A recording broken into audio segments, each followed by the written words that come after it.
Assalamualaikum warahmatullahi wabarakatuh semuanya.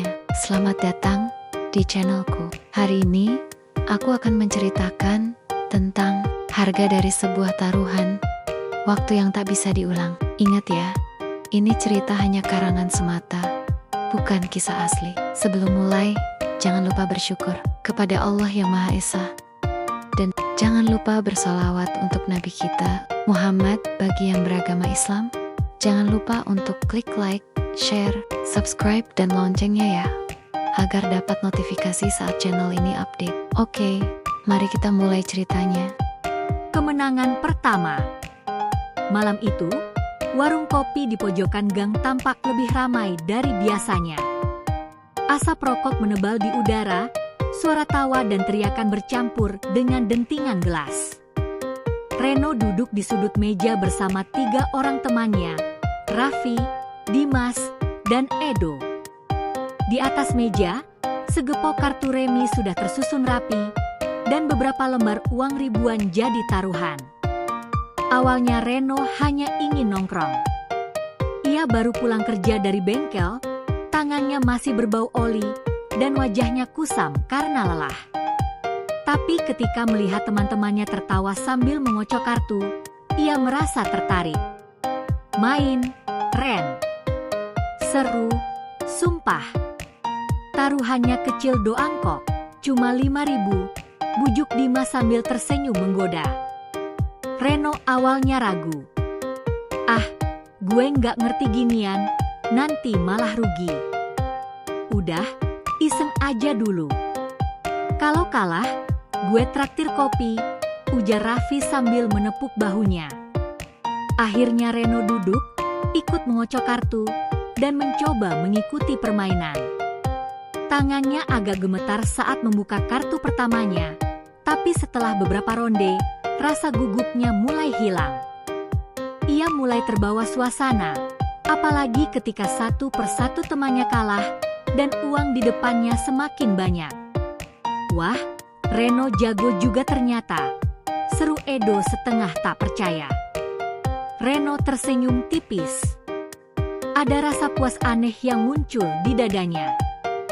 Uang yang tadi hanya beberapa lembar kini menumpuk jadi 3 kali lipat.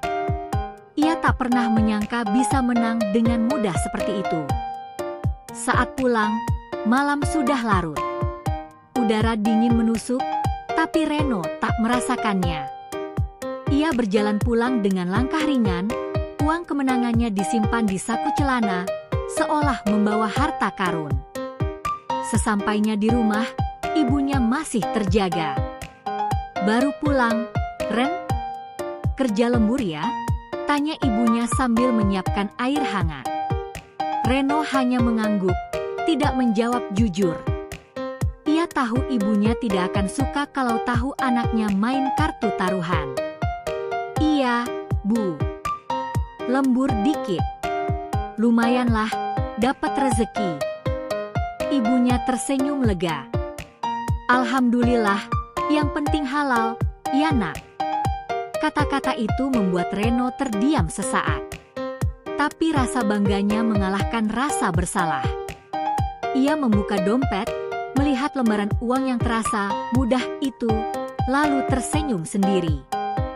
Mungkin ini jalan gue buat dapat uang lebih cepat, gumamnya pelan. Malam itu, Reno tidur dengan pikiran yang penuh euforia, tanpa tahu bahwa kemenangan pertama itu adalah langkah kecil menuju kehancuran yang besar. Ketagihan. Sejak malam itu, Reno tidak pernah sama lagi. Ia sering memikirkan sensasi ketika menang, detak jantung yang cepat, sorakan teman-temannya, dan uang yang menumpuk di meja. Semua itu membuatnya ketagihan. Setiap kali pulang kerja, ia tidak langsung pulang ke rumah. Ia berbelok ke warung kopi yang sama, tempat para pemain kartu biasa berkumpul. Awalnya hanya sekali seminggu, lalu jadi 2 kali, hingga akhirnya hampir setiap malam. Wah, Reno makin sering nongol nih, goda Raffi.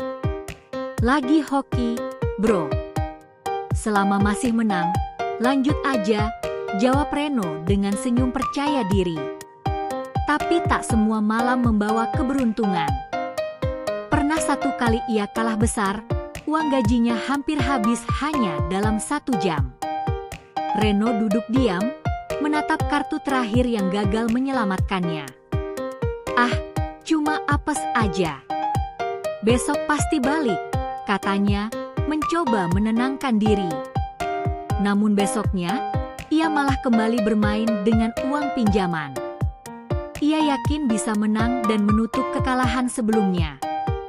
Tapi semakin sering bermain, semakin sering pula ia kalah.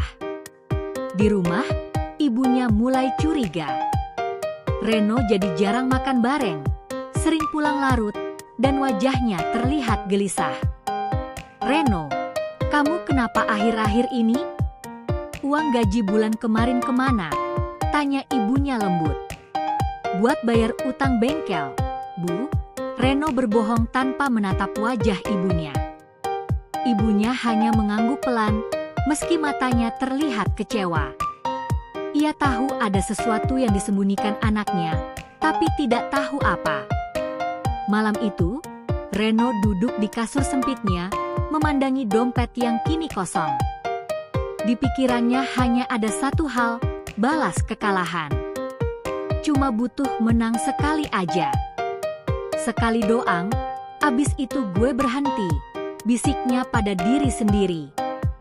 Namun dalam hati kecilnya, Reno tahu ia sudah tidak bisa berhenti. Setiap kekalahan membuatnya ingin menang, dan setiap kemenangan membuatnya ingin lebih. Ia tidak sadar bahwa dirinya sudah masuk dalam lingkaran yang tidak akan pernah memberinya jalan keluar. Uang yang menguap. Bulan berikutnya, Reno menerima gajinya seperti biasa. Tapi kali ini, uang itu bahkan tak bertahan seminggu. Ia langsung menarik sebagian besar tunai dan mentransfer sisanya ke akun judi online yang baru saja dikenalkan oleh temannya, Edo. "Main di sini lebih gampang menang, Ren," kata Edo penuh semangat. "Hadiah jackpotnya bisa sampai jutaan." Reno tertarik. Ia mulai bermain hampir setiap malam, menatap layar ponselnya dengan tegang sambil menunggu hasil putaran. Awalnya ia menang kecil, tapi kemudian kalah lagi dan lagi. Dalam beberapa hari, seluruh gajinya lenyap, bahkan sebelum ia sempat membeli beras untuk rumah. Ketika ibunya bertanya soal uang belanja, Reno hanya menjawab dengan singkat, "Nanti, Bu. Lagi ada keperluan." Padahal, malamnya ia duduk di depan layar, mencoba mengejar kembali kekalahannya. Hari demi hari, keadaan keuangannya makin kacau. Ia mulai menjual barang-barang kecil di rumah tanpa sepengetahuan ibunya, mulai dari jam tangan, speaker lama, sampai ponsel cadangan. Semua untuk satu alasan, balik modal. Namun modal itu tak pernah benar-benar kembali. Setiap kemenangan hanya bertahan sebentar sebelum dihabiskan lagi untuk taruhan berikutnya. Suatu sore, ketika Reno pulang kerja, ia melihat ibunya menatap meja makan kosong. "Ren, beras udah habis." "Ibu udah 3 hari ngutang di warung," ucapnya lirih. Reno hanya diam. Hatinya bergetar, tapi pikirannya masih dikuasai oleh satu hal, uang cepat. Ia keluar rumah tanpa bicara, menuju warnet tempat ia biasa bermain judi online. Di sana, ia kembali kalah. Kali ini, tidak hanya uangnya yang habis, tapi juga motornya yang baru saja ia gadaikan. Saat malam tiba, Reno duduk di pinggir jalan dengan wajah kosong. Ia merasa bodoh, tapi tak bisa berhenti. Dalam pikirannya hanya ada satu kalimat yang berulang. "Sekali lagi aja, sekali lagi menang, gue pasti berhenti." Namun yang terjadi justru sebaliknya. Semakin ia mencoba, semakin dalam ia terjerat. Uang yang dulu ia anggap mudah didapat, kini menguap begitu saja tanpa jejak. Dan bersama uang itu, pelan-pelan harga dirinya ikut hilang. pinjaman dan janji palsu. Reno kini bukan lagi sekadar pemain iseng. Ia sudah jadi penjudi sejati. Setiap hari pikirannya hanya dipenuhi angka, taruhan, dan strategi untuk menang besar. Tapi kenyataannya, kekalahan datang lebih sering dari keberuntungan. Ketika uangnya habis, Reno mulai mencari jalan lain. Ia meminjam dari teman-temannya di bengkel dengan janji manis yang terdengar meyakinkan. "Bro, tolong pinjemin dulu ya. Besok gue balikin. Lagi nunggu transferan," katanya pada Dimas sambil tersenyum lemah. Awalnya teman-temannya percaya. Mereka tahu Reno pekerja keras dulu. Tapi minggu demi minggu, janji itu tak pernah ditepati. Reno justru meminjam lagi dari orang lain untuk menutup hutang sebelumnya. Hidupnya kini seperti lingkaran kebohongan. Siang kerja setengah hati, malam berjudi dengan wajah lelah. Suatu hari, ibunya mendapati surat tagihan dari koperasi kecil yang belum dibayar. "Reno, kamu minjem uang ya?" tanya ibunya, suaranya pelan tapi menusuk. Reno pura-pura sibuk mencari baju di lemari. "Ah, itu cuma pinjaman kecil kok, Bu. Buat bantu bengkel, nanti juga beres." Tapi malamnya, ibunya mendengar Reno menelepon seseorang dengan suara cemas. "Iya, sabar dululah. Besok gue setor. Tenang aja, gue lagi nunggu menang. Malam ini pasti hoki." Ibunya hanya bisa menangis di kamarnya, menutup mulut agar suaranya tak terdengar. Sementara itu, Reno terus menumpuk utang. Ia mulai berani meminjam ke orang-orang yang tak segan menagih dengan kasar. Suatu sore, dua pria tak dikenal datang ke rumah, menanyakan keberadaannya. "Reno di mana? Suruh dia bayar utang, jangan sembunyi," bentak salah satu dari mereka. Ibunya ketakutan, tak tahu harus menjawab apa.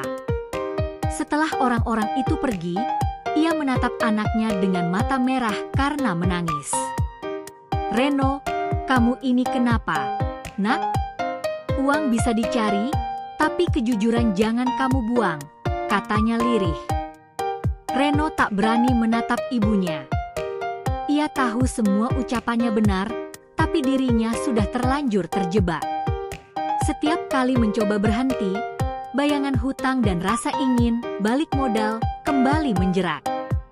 Dalam hatinya, Reno berjanji, "Sekali ini aja gue main. Sekali ini menang, semuanya bakal selesai."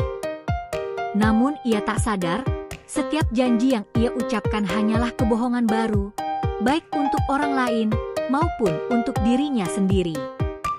Gelapnya malam. Malam itu, udara terasa lebih pengap dari biasanya. Di gudang tua belakang pasar, sekelompok pria duduk melingkar di bawah lampu redup. Asap rokok menebal, suara uang disobek dan kartu dikocok terdengar bersahutan. Di tengah lingkaran itu, Reno duduk dengan wajah tegang. Ia sudah kehabisan semua tabungannya. Bahkan ponsel dan cincin ibunya yang diam-diam ia gadaikan kini berubah menjadi segepok uang lusuh di depannya, taruhan terakhir yang ia miliki. "Kalau kalah, jangan nyesel, bro. Ini meja gede, taruhannya bukan main-main," kata salah satu pemain berjaket kulit. Reno hanya mengangguk. "Tenang aja. Malam ini gue yakin menang."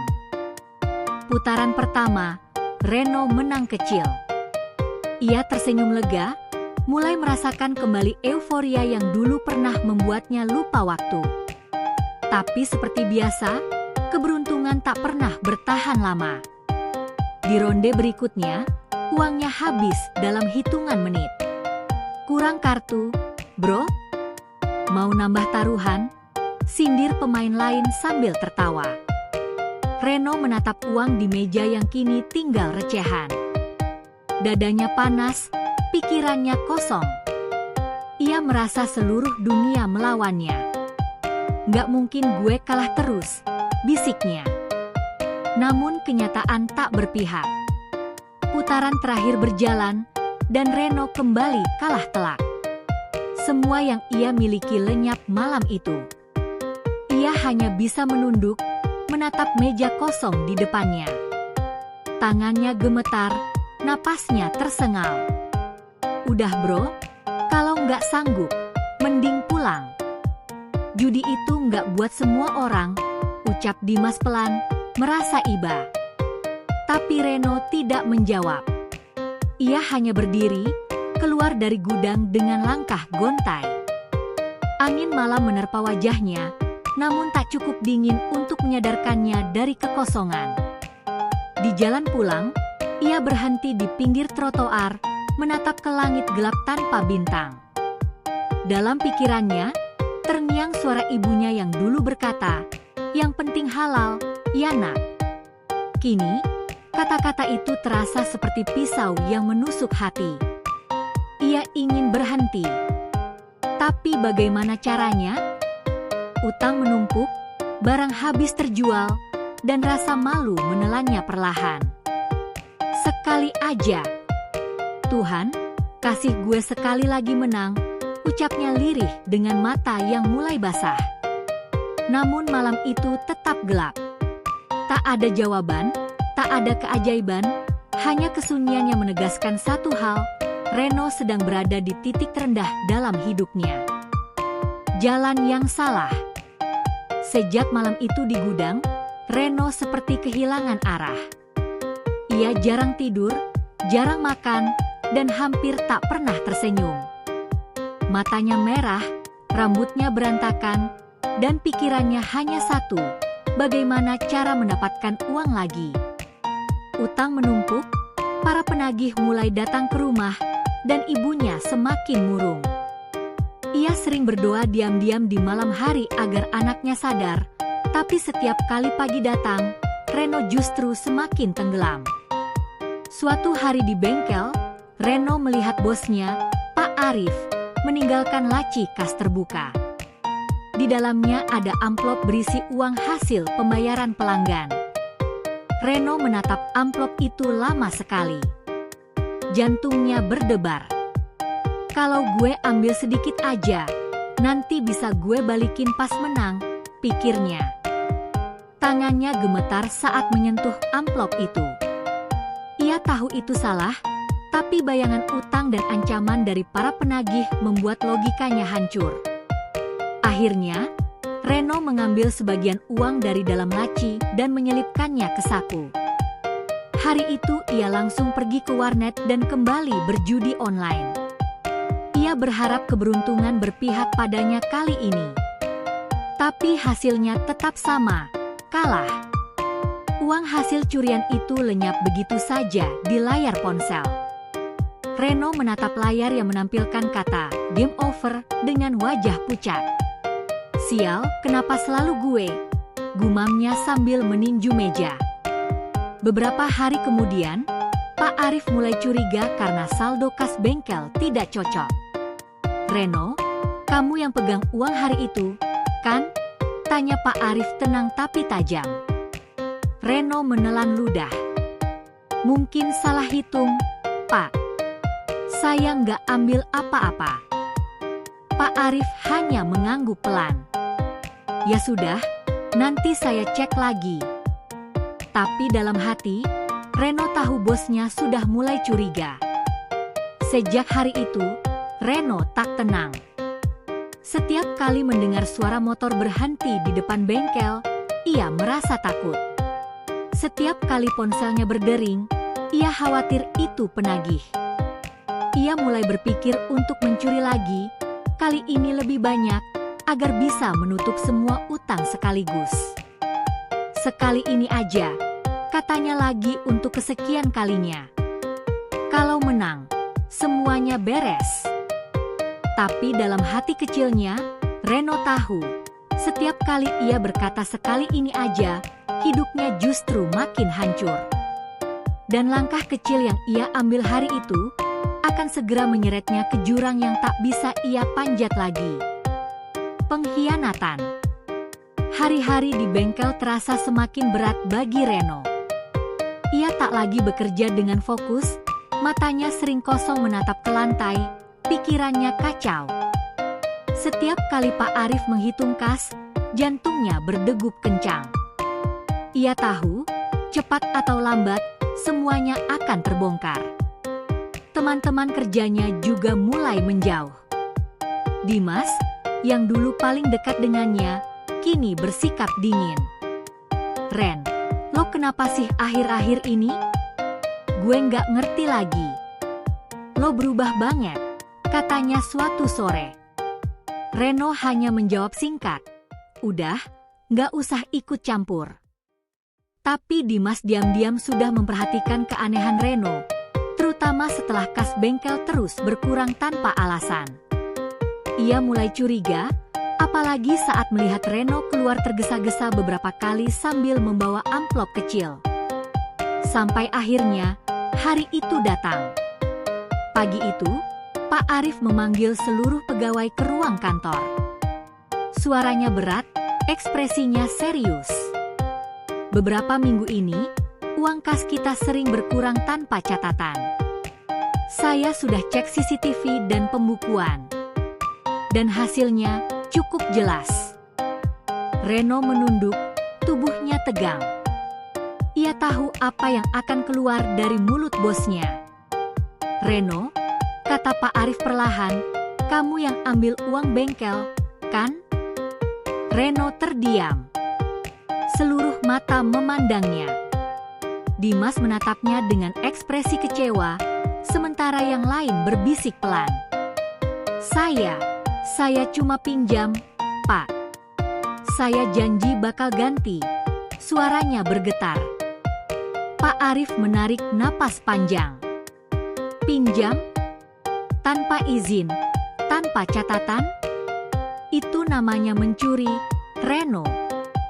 Reno mencoba membela diri, tapi suaranya tenggelam di tengah suasana tegang. "Aku cuma butuh uang sebentar.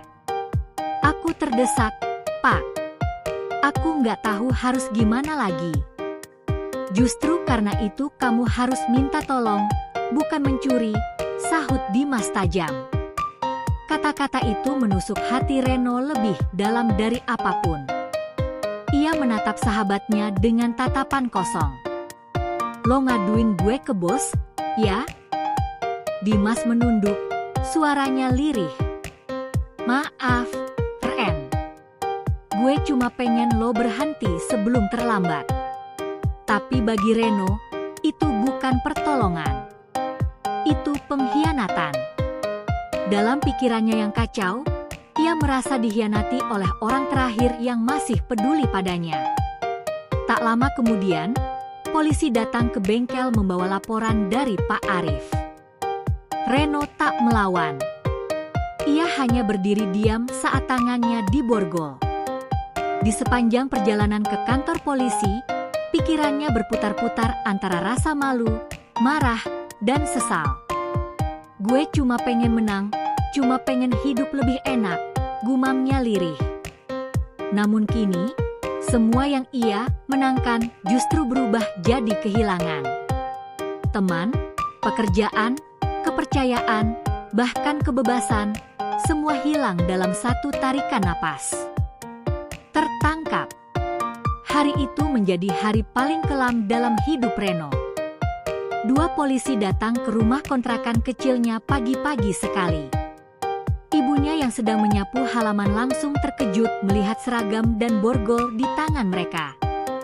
"Permisi, Bu. Kami dari kepolisian.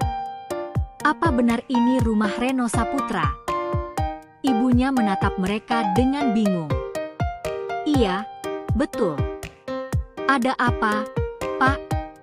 Begitu Reno keluar dari kamar, wajahnya langsung pucat. Ia tahu mengapa mereka datang. "Reno Saputra, Anda kami tangkap atas dugaan penggelapan uang perusahaan. Mohon ikut kami ke kantor polisi," kata salah satu petugas tegas. Ibunya langsung mendekat, suaranya bergetar. "Ada kesalahan, Pak. Anak saya nggak mungkin begitu." Tapi polisi tetap memborgol tangan Reno di depan matanya.